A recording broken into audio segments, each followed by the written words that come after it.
नमस्कार, आप देख रहे हैं हमारा खास बुलेटिन देवभूमि। मैं हूं आपके साथ ऋतु तिवारी पोखरियाल। बुलेटिन की शुरुआत करेंगे। सीएम पुष्कर सिंह धामी ने रुद्रपुर को करोड़ों की योजना की सौगात दी है। मुख्यमंत्री ने नगर निगम रुद्रपुर की ओर से आयोजित कार्यक्रम में हिस्सा लिया। रुद्रपुर नगर निगम की नवनिर्मित बिल्डिंग और सभागार का शुभारंभ भी किया।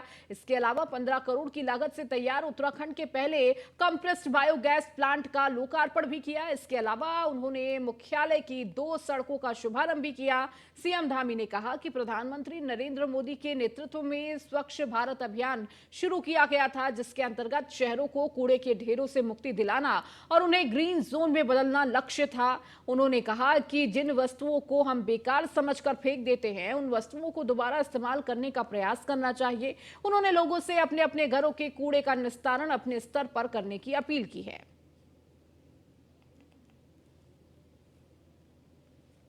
ऋषिकेश के आईडीपीएल परिसर को खाली कराने के लिए भारी पुलिस फोर्स के साथ प्रशासन की टीम पहुंची। मौके पर लोग कार्रवाई का विरोध करते दिखे।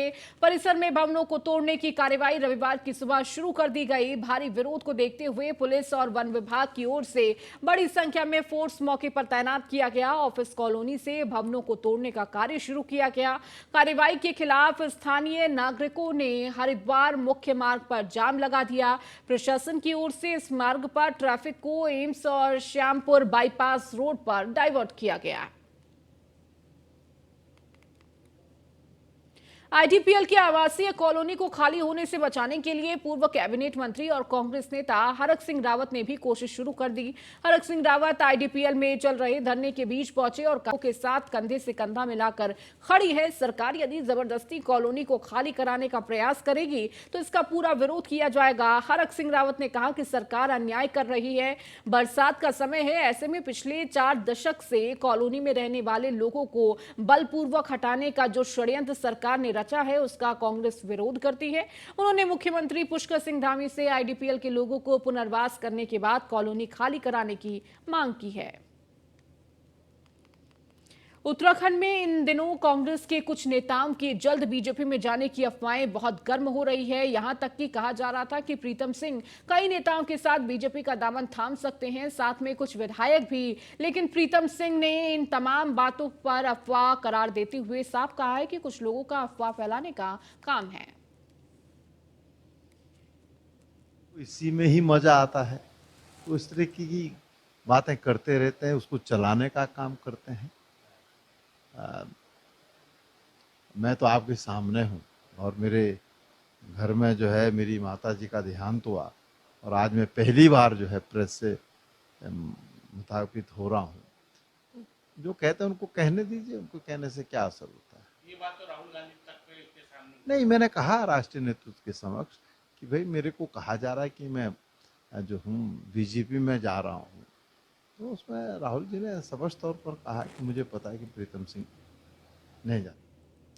सिविल सेवा परीक्षा 2022 में सफल 25 छात्रों को राजभवन में राज्यपाल गुरमीत सिंह ने सम्मानित किया। कार्यक्रम के दौरान कई सफल अभ्यर्थियों ने अपने अनुभव भी साझा किए। वहीं राज्यपाल गुरमीत सिंह ने कहा कि यह उत्तराखंड के लिए गर्व का विषय है कि यहां के 25 अभ्यर्थियों ने सिविल सेवा में अपना स्थान बनाया है।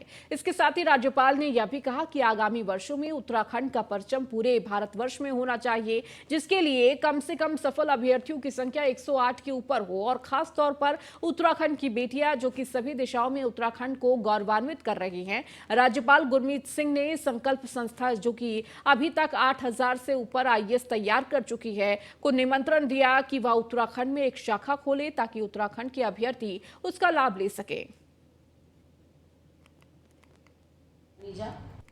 पहली सक्सेस है वो 39th लेवल की है और उनका नाम गरिमा है। सचमुच गरिमा में, उत्तराखंड की गरिमा में उन्होंने 4 चांद लगाए हैं। हमने ये देखा है कि ये इनकी कड़ी मेहनत थी। इनके माता पिता इनको जो ट्रेन किया, उनके जो मदद से और इनकी खुद की मेहनत से एक बहुत बड़ी सफलता पाई है। हर एक सफलता के साथ में दिल करता है कोई संकल्प लिया जाए, तो इसलिए एक संकल्प लिया है कि हमारी 3 universities, GB Pant university, Doon university और एसडीएस यूनिवर्सिटी, इसके अंदर में हम ऐसा प्रोग्राम चलाएंगे जहां पर हमारे युवा को, हमारी बेटियों को और जिनको ये अवेलेबिलिटी हासिल नहीं है, उनके लिए किस प्रकार से यूपीएससी एग्जाम के लिए उनको ट्रेन किया जाए। यूपीएससी की तैयारी अपने आप में सिर्फ एक छात्र की तैयारी नहीं होती, पूरे परिवार का एक सपना होता है। आज यहाँ पूरे परिवार के साथ आना और राज्यपाल जी से एक सम्मान लेना मेरी पूरी जिंदगी के लिए एक यादगार रहेगी। ये एक बहुत ही शानदार अनुभव था और मैं चाहती हूँ कि उत्तराखंड के और भी बच्चे यही अनुभव अपनी जिंदगी में ग्रहण करें।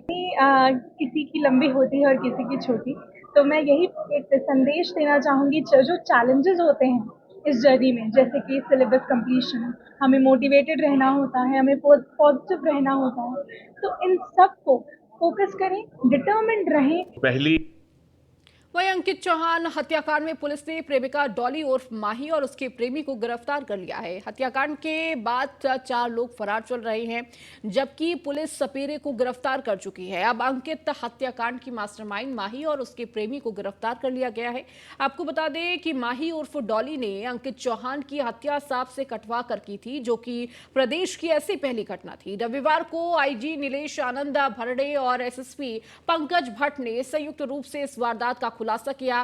कारोबारी अंकित चौहान की हत्या पर माही पीलीभीत अपनी नौकरानी के घर पहुंची, जहां से उनके नेपाल भागने की खबर थी। पुलिस को इसकी जानकारी मिली, पुलिस की टीम लगातार उसके पीछे लगी थी।